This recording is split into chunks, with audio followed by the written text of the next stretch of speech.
Okay, hello everybody, welcome back to my channel today. I'm Kevin and today we're back to our politics topic.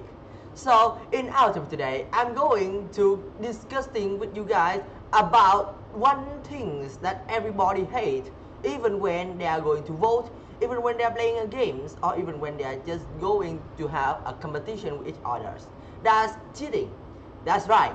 Today we are going to talk about the way the politicians might use to cheat in the vote process. We call it when voting goes wrong. So let's talk straight into our topic and let's see how many types of cheating that could be used in just one voting process.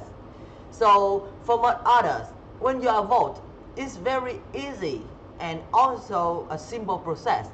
But sometimes in some country, the things that is not like that, they are much more complicated.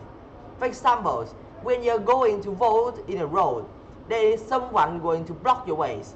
Then they are going to punch you with their hands. They just want to let the punch you want. You take the hit, you feel hurt, and you ask them why. They don't answer, but they just say, if you don't vote for that candidate, which means the like let's take an example about two candidates are going to join in an election, and of course the candidate I'm saying is candidate A and candidate B. So for example, that person tell you, if you don't vote for candidate A, I'm going to come to your house and make it become the most lighted house in the night. For example, like that. Okay? So you guys can see that thing could be called a threaten. And of course, this thing is absolutely illegal.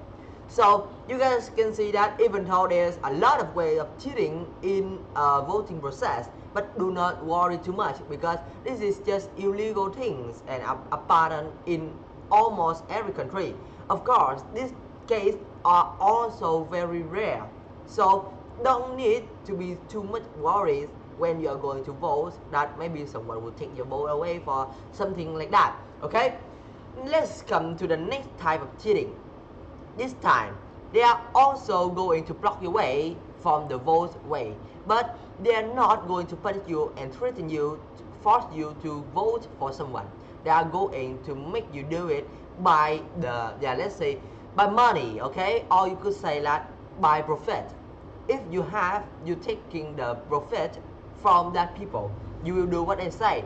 Yeah, this is a much more common things that happen when we are going to vote. Like someone give you $10,000, please give please vote for my candidate, for example, like that. Okay, and then once you are voted, they will having something more than just the way you vote.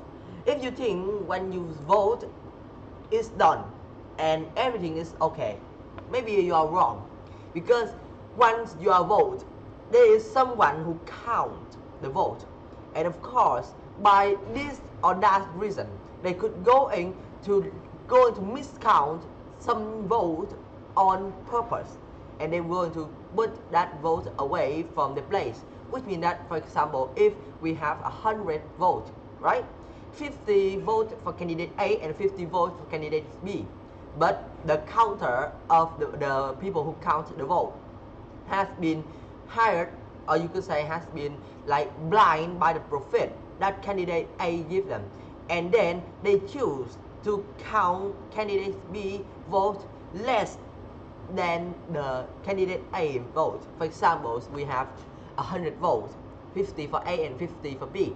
Then we just, the counter will go into call like 60 for A and 40 for B. So the number changes, and that thing will go into change the results of the election.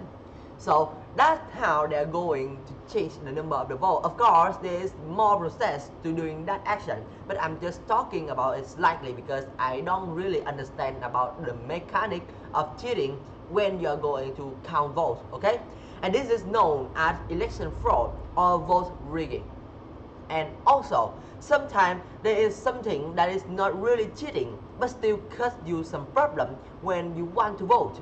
For example, for the court or for the government who are going to count or going to make allowing for people to vote, maybe sometimes they will put out demand. for people who want to vote. For example, if you want to vote, you need to have the identification, for example, like that. So that means you are going to give them your passport, your passport, okay, your passport, or at least your ID card. So if you don't have those, maybe they won't let you vote. And that thing just sometimes happen in some country. They are not always, but still, yeah, this is just a type of demanding that was made by the government. It's not absolutely cheating, but yeah, it still cause you a little bit of problem. And also, it's just making things go harder. It's not cheating completely, and it's not even cheating. Okay. Now let's come to the last type of cheating in our topic. People often vote in areas called voting district. For example, like there is a city, and that city nearby a country, okay, a countryside, okay, and of course between the city and the countryside have a district, which means a line that will go in to spread what is a city and where is the countryside.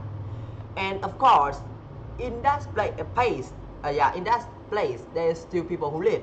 For example, on my left side, on your left side is the city, and on your right side is the countryside.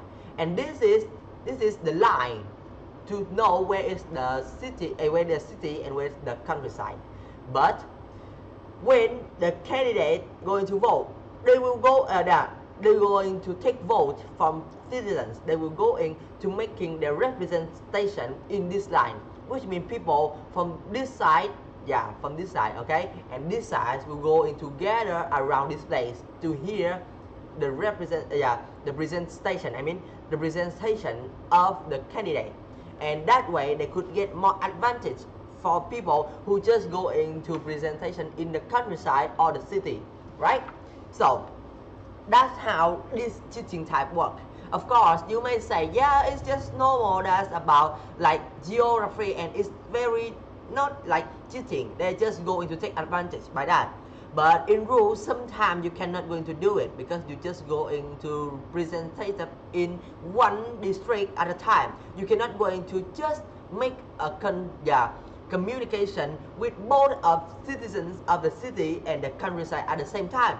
That will going to make too much vote for you, and that's making the way you guys going to vote will become unfair. Okay, it this kind of cheating known as gerrymandering. And now, after we go on through about the way the cheating goes, we're going to talk about how to keep the vote safe. Okay, so in this case, to keeping the vote safe, we need to make voting freer, safer, and fair. And to doing this thing, many countries have secret ballot. Okay, secret ballot, which means that like they are going to use this thing to making the voting become better. Of course, we're going to talk about it later. And also, they have something called election monitors. Okay, so those things are the things that will go in to make the election become better. So let's first talking about how those things go, about the election monitor, and also about the secret palace goals, to see how they would go in to make it. Okay, so about the secret palace, this thing is the things that will go in to make your voting process become safer. If voting is completely anonymous and your vote doesn't have your name on it, so then it's harder for people to try to bully or threaten you into voting in a certain way. Which means that when you are voting, you have to write your name, usually in some country in the past. And now, if you don't need to write your name on it, so that means we just didn't need to show our identity. And if that thing happen, people will don't know that when they threaten you or give you money to doing things they want, did you really go in to vote for the candidates they asked you to or not, because there's no name on the vote. Okay, and the next thing, the election monitors. Now let's talk about the mechanic of this thing. So These are people who go to polling station and anywhere that votes are being counted. They keep an eye on things and make sure no one cheating. For example, if they know that there is someone going to take out, okay, going to hide the vote from the counter, or the counter going to hide themselves, so they will going to punish them and give them the sentence, okay? And also, if reporters keep a sharp eyes on the government, politicians, and other community leaders, this can help warn people about attempt to meddle in the result of an election. And by that way, our election will going to be safer. I'm sorry, this is that. Wait a minute. Okay, so let's keep going and finish our topic. So, by those things, by knowing the type of cheating and also knowing the mechanic that the government have to protect the voting process, you will know that nowadays the voting is much more safer, better, and also freer. So do not worry too much about going to count, like going to having the unfair elections. Of course, sometimes that things still happen because there's no laws that is completely good or perfect.